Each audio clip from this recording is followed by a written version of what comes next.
Beloved Creator, source of all that is, we express gratitude for every day we experience and every breath in it. Many of us know why we are here. Many of us know what compels us to take action.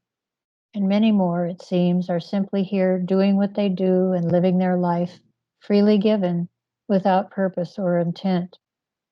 Those of us aware, we express great appreciation for our attunement and our willingness to take action. Keep us on track to always do what is right for the greater good and guide us to whatever correction needs to be made. With your grace and the inherent love we all carry, we will proceed. Let it be so. And so it is. Thank you, Charlie. I'm Vroman. I'm the old white man talking head for the Oregon Statewide Jural Assembly. We've been talking about recruiting lately, and I ran across a phrase that just kind of rings clear with me. I think they called it the self-organizing collective. So I looked up what that meant on the internet and got several different opinions. But it seems that an idea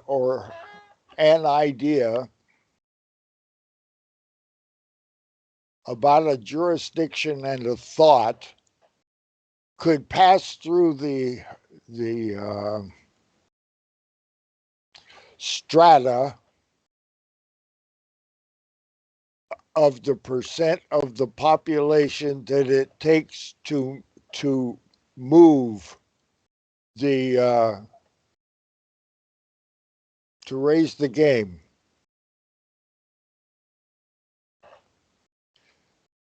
And if enough of the people have the same thought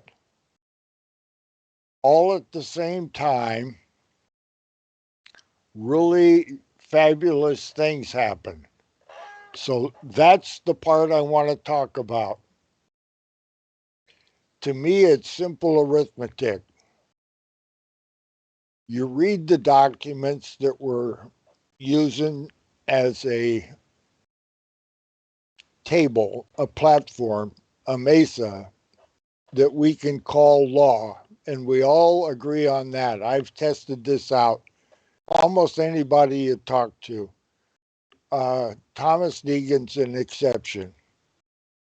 But most of the people you talk to, and even a lot of the persons you talk to, will agree that the Constitution of, or the Constitution for, or the Constitution, or some form of that document, they'll agree that that's law. Then the next thing is most of the people will agree that there was the Bill of Rights, the first 10 amendments of it, that passed into law, that actually happened.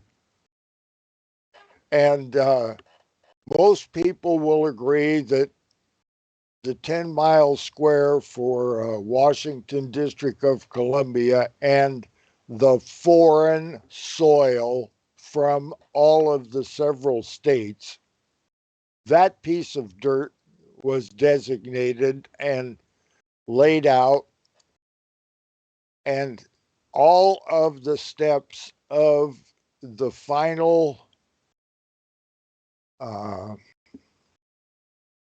article to the Articles of Confederation and Perpetual Union, all of that stuff had been fulfilled. They had done it, taken it from the king and made their own United States and made 13 states.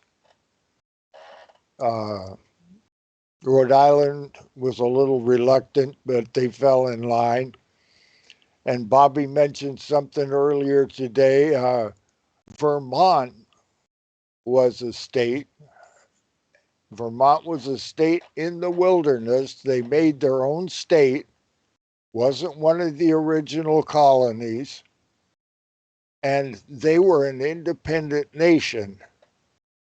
before there was a Washington, D.C., and they were the first independent nation, state, to join the Union.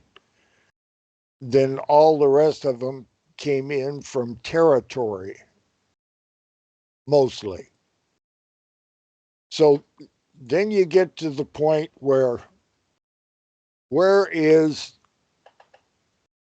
the level that people can agree is law, and who has it, and what's original jurisdiction, and that is defined as people comprehending that they are Article 1, Section 1. And I love it. I wish Cynthia was here.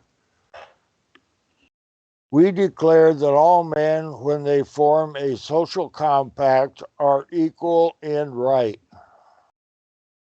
Well, here on Oregon, we said, okay, and we did that. We didn't just read it or think it was nice words. We actually formed the social compact and went through all the trouble to have all of the entities in the de facto that we were resisting, had all of them acknowledge that we were here and we were this group, that all power is inherent in the people, and we're that group, and that all free governments are founded on their authority, yes, they are, and instituted for their peace, safety, and happiness. We have lost peace, safety, and happiness from this iteration of governance out of Salem. It's gone. So we have sheriffs that are part of that iteration of oligarchy that's operating out of Salem. And the self-organizing collective on Oregon that's going through the Republican Party and is going through all the people that have been involved in people's rights and somebody's persistent. So that strata of self-organizing collective that's going on and the changing of the guard, so to speak, that's going through the Republican Party. And I don't think that the lefties can go any further left till they even realize they're wrong.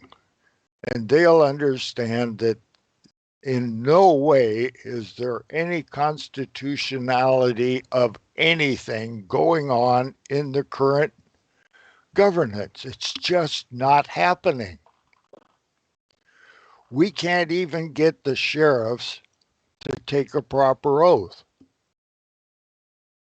We went to their convention in Bend.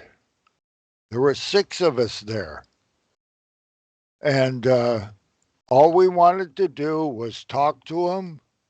We bought a membership. We bought a membership in their Leo Club. We bought lunch for 6. We were there to lobby in a really nice way, and they threw us out. And they know who we are, and they've been dealing with us for years, and they don't want to. They, as a group, as an association, want to remain with the de facto. They want to be there.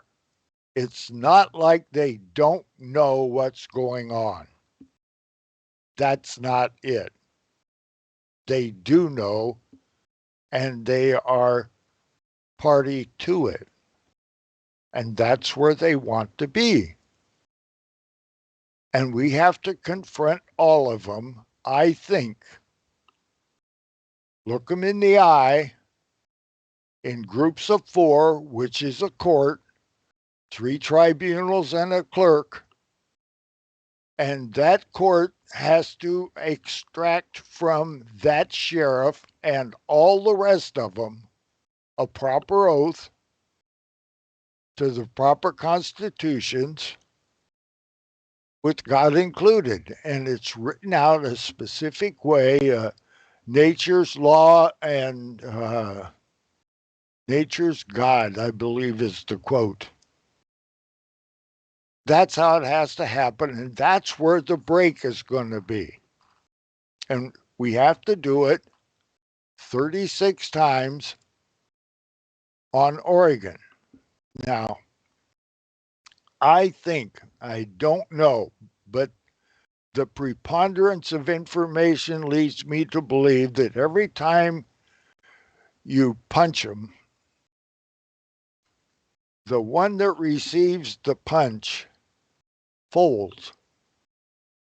When Charlie punched the woman, I think her name was Martha, that was the Chief Justice of the Oregon Supreme Court, when Charlie served papers on her, she resigned.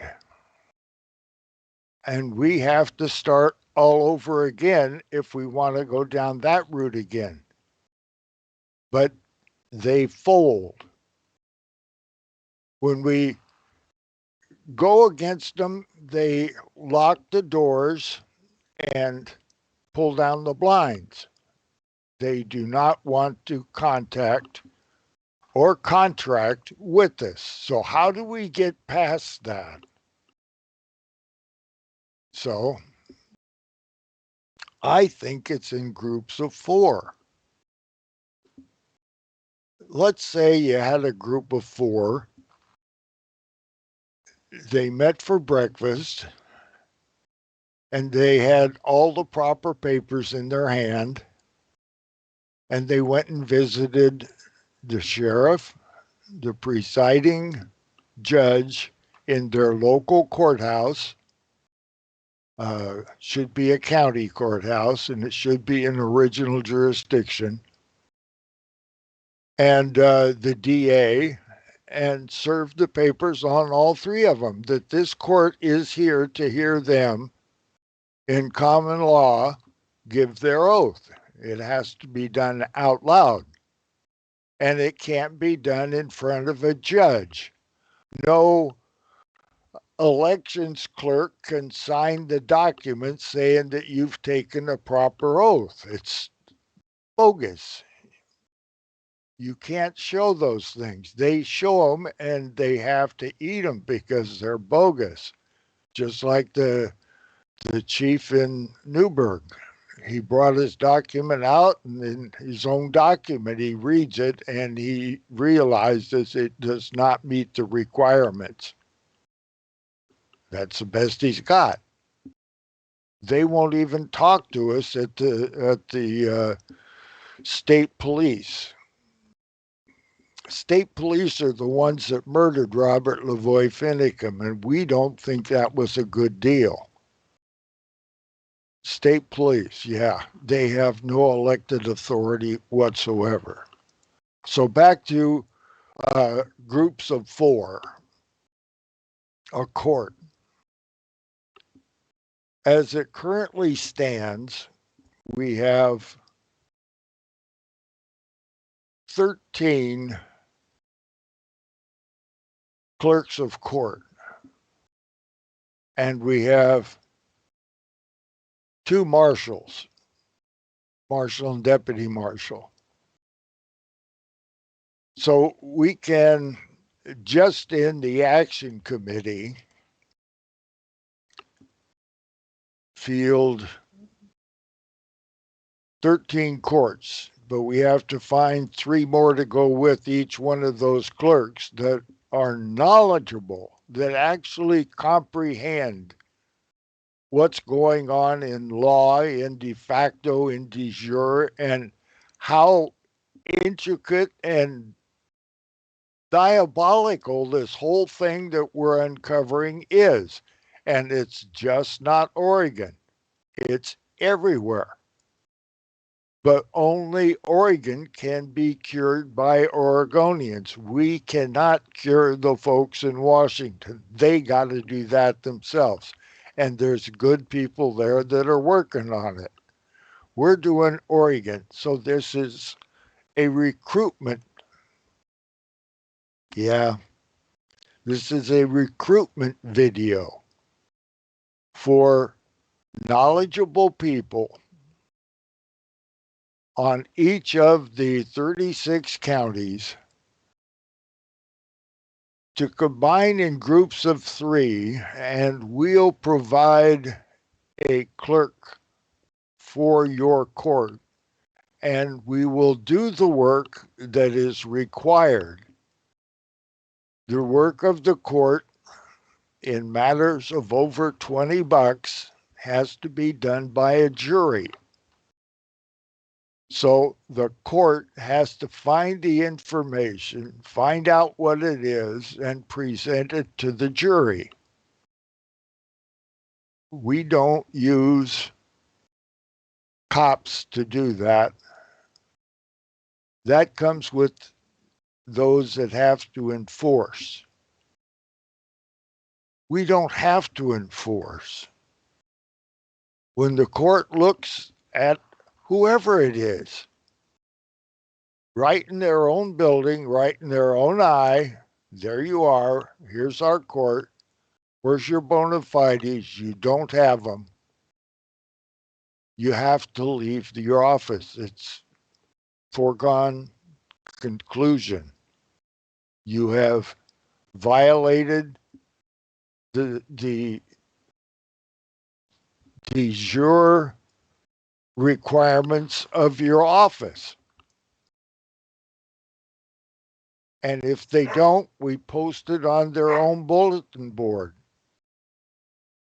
But it's a long ways from Athens, Tennessee to make this happen. It's not that difficult. And when all of these things are going along, like my dog barking, Ben Edel, I think, is a guy that should probably get on board with this. I think the Bundys ought to get on board with it and get the states to the point where, just a moment.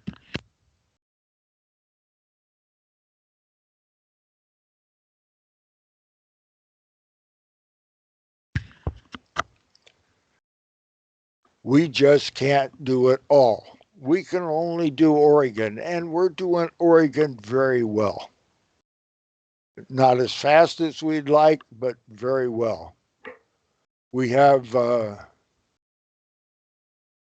Eric Dover, Ed. On the leading edge, I think, of what's going on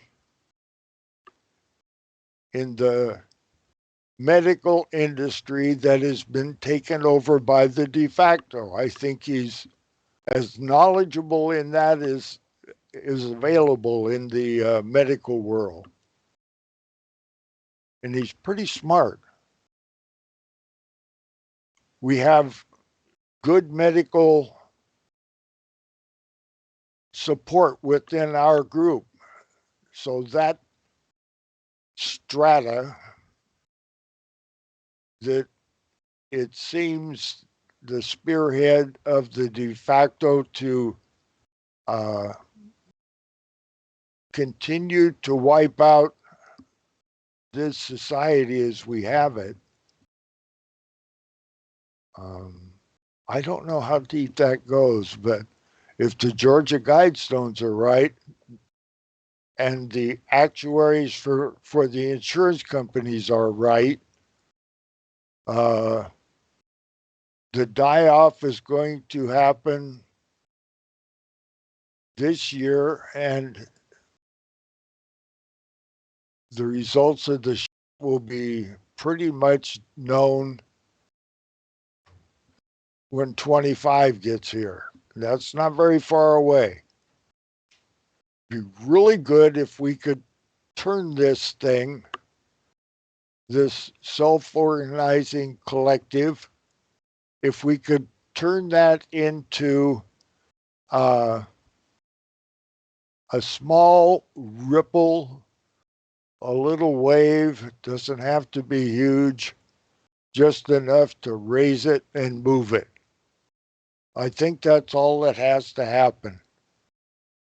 If one person in one really obvious place, such as a sheriff, and it may not even be on Oregon, it could be someplace else, would make a big deal about the difference between de facto and de jure and God and no God and Constitution and no Constitution, I think that level could bring us up. So that's why I'm recruiting. We have to do Oregon, and so therefore the task is in front of us.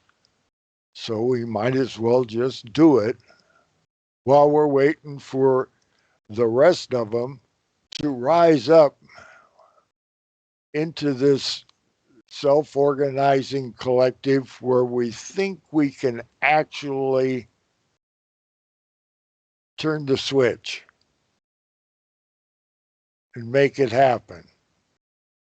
And a major